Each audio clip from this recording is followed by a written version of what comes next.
Welcome back to another session of Business Analytics. My name is Hari Rajagopalan, and I'm Dean of the School of Business at Francis Marion University. And I will walk you through this session on measures of central tendency. Before we get into the measures of central tendency, let's review where we are. We talked about descriptive analytics, predictive analytics, prescriptive analytics, and risk analytics. And we are currently at descriptive analytics. Descriptive analytics predominantly measures historic data. It looks at historic data and tries to tell you where you are as a company or as an organization. It helps you identify patterns and trends, and also helps you with exploratory data analysis. Now, before we get very deep into descriptive analytics, you need to understand the different kinds of data that you have. We're going to talk about nominal, ordinal, interval, and ratio. There are 4 different kinds of data, and we'll talk about each one of them. And then we use certain measurements to describe this data, and we'll group these measurements into measures of central tendency, which we're going to cover in this lecture, measures of variation. These are the 2 different measures we're going to use. And then we're also going to talk about distributional shapes and how to visualize the data. So let's talk about different data types. So here we have 2 different data types, categorical and numerical. You can classify them as categorical and numerical, and we'll talk about each one of them. Categorical data types can be divided into nominal, ordinal. Numerical can be divided into interval and ratio. Now, this is important that you know these 4, because the kind of analysis that you can do depends upon how you collect your data. And if you don't collect your data properly, you cannot do the analysis correctly. So let's talk about categorical data. Categorical data represents characteristics like gender, language, color.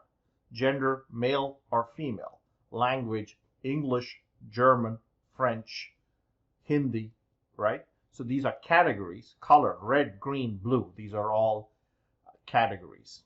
It is possible to convert these categories into numerical values, but the numbers don't have any mathematical meaning. So it's very important to understand that. It is possible they can be ordered. For example, if you look at education, we can have 1 as school, 2 as undergraduate, 3 as graduate, and 4 as postgraduate. Clearly here, education level 1 is less than 2, which is less than 3, which is less than 4. However, something like color has no order.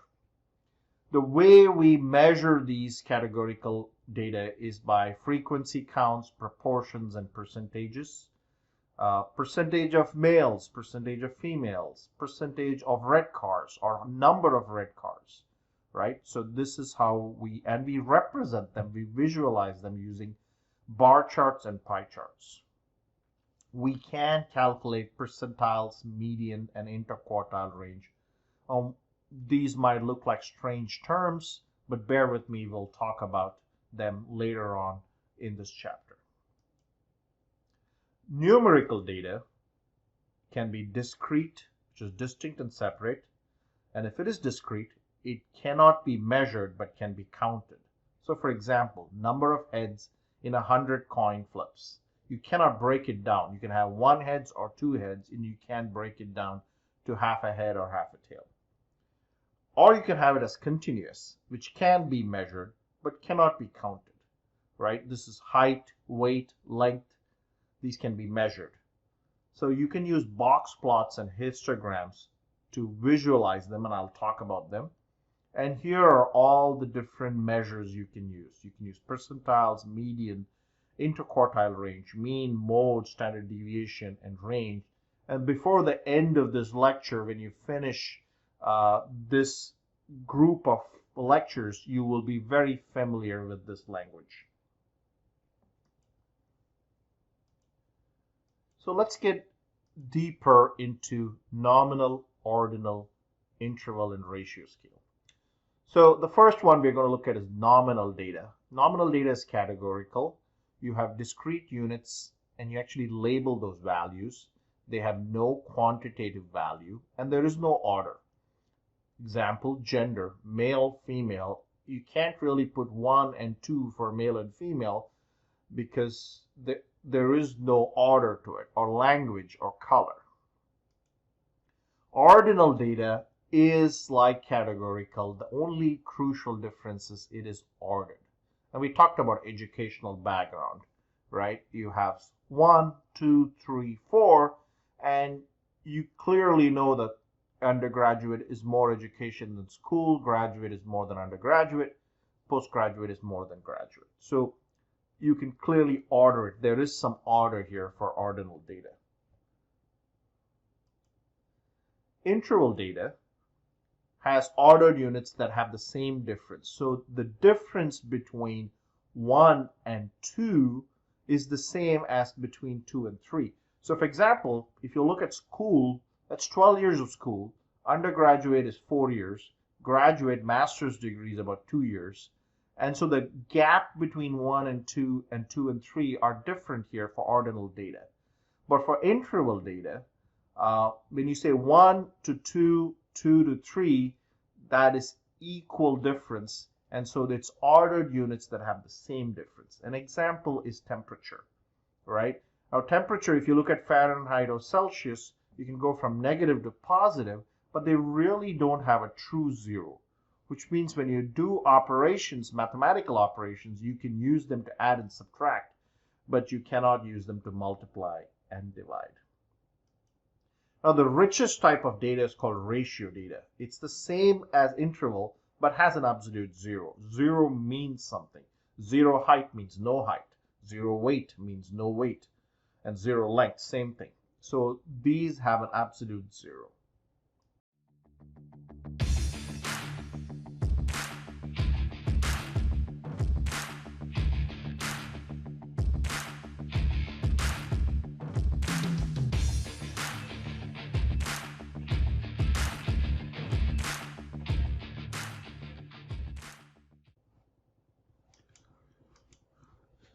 If you take a company like Walmart, or forget about the entire company, just take a single Walmart store and look at the sales for a day. You have millions of transactions.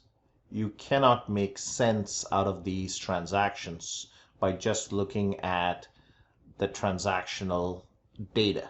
You have to have one number which represents all this information.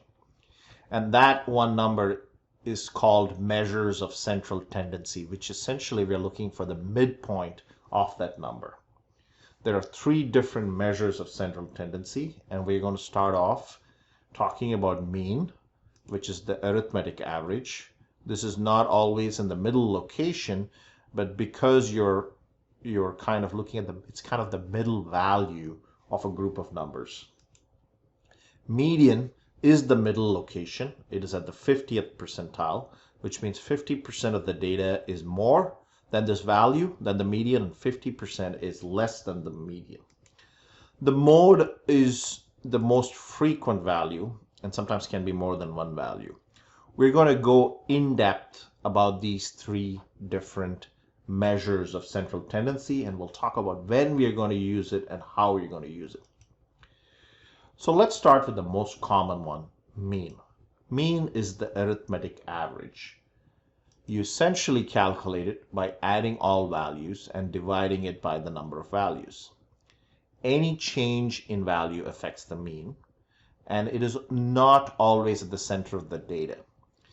And this is because if you're using all the values, outliers are very large or very small pieces of data, have substantial impact, and can pull the mean away from the middle location. In Excel, if you want to calculate the mean, you use this function called the average. You put equal to average, and then you select the range of numbers. Advantage of mean is that if you have a symmetric distribution, it works very well. Disadvantage is that it can be misleading when you have skewed data. Now, advantage is that it incorporates all pieces of data, but that also causes a problem if you have outliers and extreme values. So here is an example of a symmetric distribution, and this could be the sales. X-axis is the sales, and y-axis is the number of times that particular value occurs. So we have 800, 900, and these are the values here. And you can see that 1000 is occurring 120 times and is the most frequent value. And because this is symmetric, the mean probably is right here too. Here is a skewed distribution. The smaller numbers are more frequent than the larger numbers, and so the mean will be pulled to the left.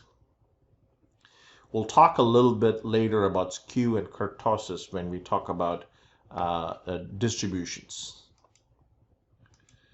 So here's an example of how mean can be really misleading. Let's say we have 1,000 people in the football stadium, and 35% have an income of $100,000, 25% have an income of $65,000, and 40% have an income of approximately $35,000. The mean is about 62,250, which is kind of representative of this group of people. But let's just remove 2 people from the stadium and enter Bill Gates and Jeff Bezos. So now you have 0.002% of the people have an income of about 150 billion. 34.998 have about 100,000. So we're taking the 2 people from the 100,000 income group and adding Bill Gates and Jeff Bezos. Everything else remains the same. And now the average income for the people in this football stadium is 3.065 million. Now, nobody else is anywhere near 3.065 million except, 2 people. So none of the other 99,998 people are anywhere close to this number. And yet, if we just look at the mean, we'll think this is a group of very, very rich people. The mean is not representative of this group of people, whereas it's 62,250, the mean is very representative of these people. This happens particularly with income and wealth. So here is an example of the first one where the mean was 62,250. We are looking at the number of people. And here is an example of where Bill Gates and Jeff Bezos are in the football stadium and how the average wealth gets skewed so far to the right that it's completely unrepresentative of the group. The second measure of central tendency we are going to talk about is the median. The median is important because it actually gives you the middle location of data. The Excel function is equal to median, and then you select the range. Median splits the data set in half, and so the way you calculate it, here let's take this group of salaries of people. First you do is to sort your data from the smallest to the largest value. Then if you have an odd number of data points, here there is 31, we just have to find the data point that has an equal amount of value above and below it. So here, if you look at the 62,393 is the median because it has 15 data points before and 15 data points after. In this situation here, we have even number of data points, which is 30. We are going to take the 2 middle values. So here in 30, we have 15th and 16th position after we sort the data, and then we find the average of the 2. So 63,499 is the median. The advantage of the median is that outliers and skewed data have very little effect. So in the previous example, when we talked about Bill Gates and Jeff Bezos, them joining the football stadium would not shift the mean because it will still be the middle value or 50th percentile. So it does not depend upon all the values of the data set, and therefore when values are more extreme, the effect is much smaller. Median can change with other types of changes, but when you have a skewed distribution, median is a better measure of central tendency than the mean. The disadvantage with the median is you can do a lot more with the mean, and therefore if you have skewed data, it's always a good thing to show both, and that gives you a really good idea of what's happening with the data. So here's an example of US household incomes. Here is a symmetric distribution where the mean and the median are almost the same. And here is the example of US household incomes in 2006. You can see the mean is 36,624, whereas the median is 27,581, which basically means that there are some people with very, very high household income, which is kind of moving the mean to the right. And therefore the mean is not as representative of the actual wealth of United States in 2006, and actually it's a lot less than we think it is.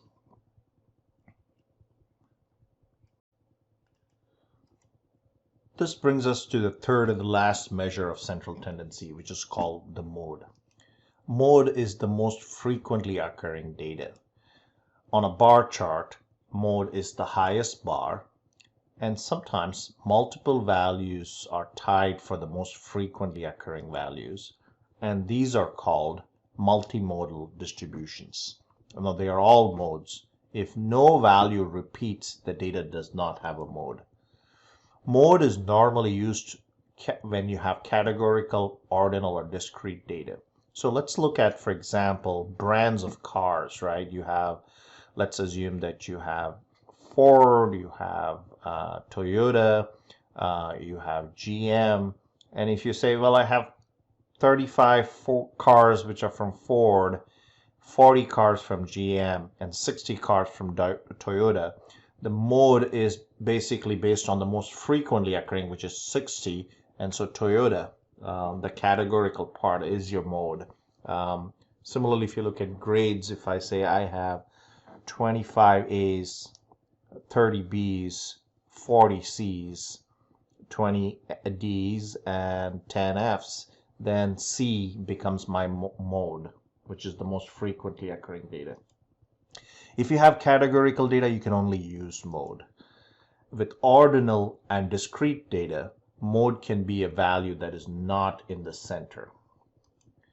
So if you have continuous data, on the other hand, it's difficult to get two or more values exactly alike, because you can, between 1 and 2, there are infinite number of values between any two values. To figure out the mode, you'll have to plot the data, get a distribution like this, and then the highest point here, the peak, is your mode for continuous data. So this is an example of US household incomes, and the mode's about 16,700. So when do you use mean or median or mode? Normally, you report at least 2 out of the 3 pieces of data. If you have symmetrical distribution for continuous data, then mean, median, and mode usually end up being equal, and then mean can be used because it includes all data for calculations, and it's very useful then. If you have skewed distributions, as you know, mean tends to get pulled to the right or left based on the skew, and median may be more representative.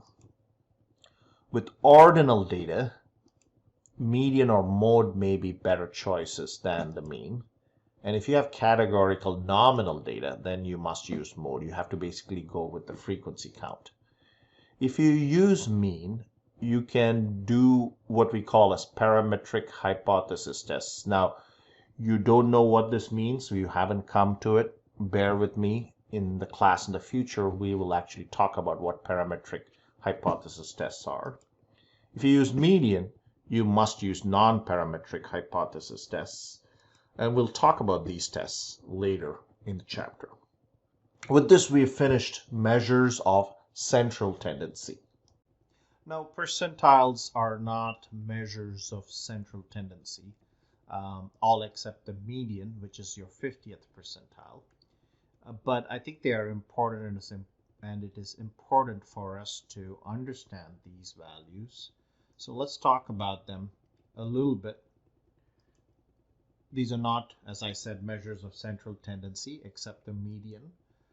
And essentially, it gives us what percentage of data points is less than a given percentile.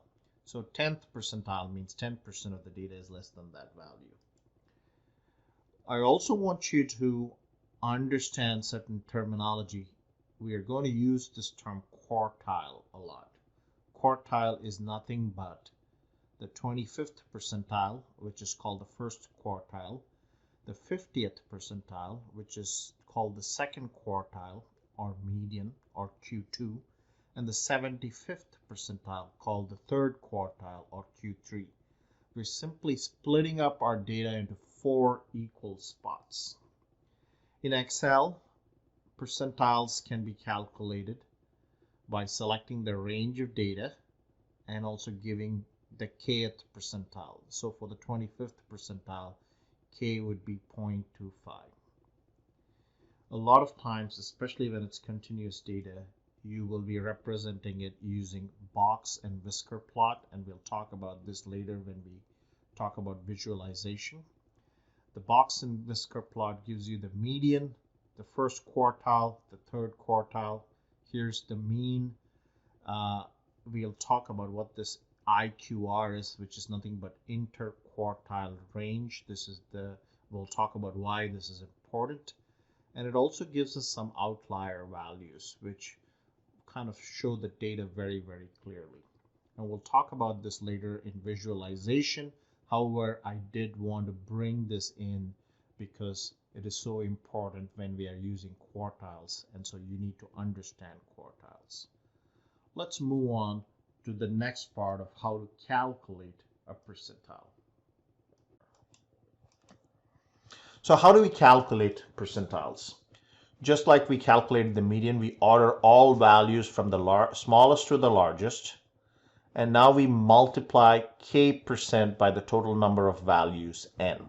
This number will be called the index. So if you want the 10th percentile and you have 30 values, it's 0.1 multiplied by 30, which is 3. 3 will be the index. Now, the first thing is, if this index is not a whole number, then we round it up to the nearest whole number. So let's assume we wanted the 25th percentile and we had 30 numbers. So 0.25 multiplied by 30 is about 7.5. So we'll round it up to 8. And then you count the values of your data set from left to right or from top to bottom until you reach the index, and that is your kth percentile. We'll do an example here. If your index is a whole number, like 3, then count the values from the left to right until you reach the number indicated by the index, and then the kth percentile is the average of that corresponding value in your data set and the value that directly follows it. Let's take an example. So you have 25 test scores which are ordered from lowest to the highest. And I want to find the 90th percentile here. So first step, we do 90% multiplied by 25, which is 22.5. And this index is not a whole number. So we go to 23. And then we count from here 1, 2, 3, all the way up to get to the 23rd value. And that comes to 98. And that is your 90th percentile. Example 2, find the 20th percentile. So here we have 0.2 multiplied by 25, which gives you 5, and that is a whole number. So you're here. So now you are going to count 1, 2, 3, 4, 5, 62 and 66 should be taken, and you've got to find the average between the two, which gives you 64. And here is the 50th percentile. Again, you do the same thing, 0.5 multiplied by 25, right? Which will give you 12.5, that is 13, and your 13th score is 77. And this gives you your percentiles. So in this video, we have figured out types of data. We looked at measures of central tendency. And in the next video, we'll go to measures of variation. And we'll stop right here.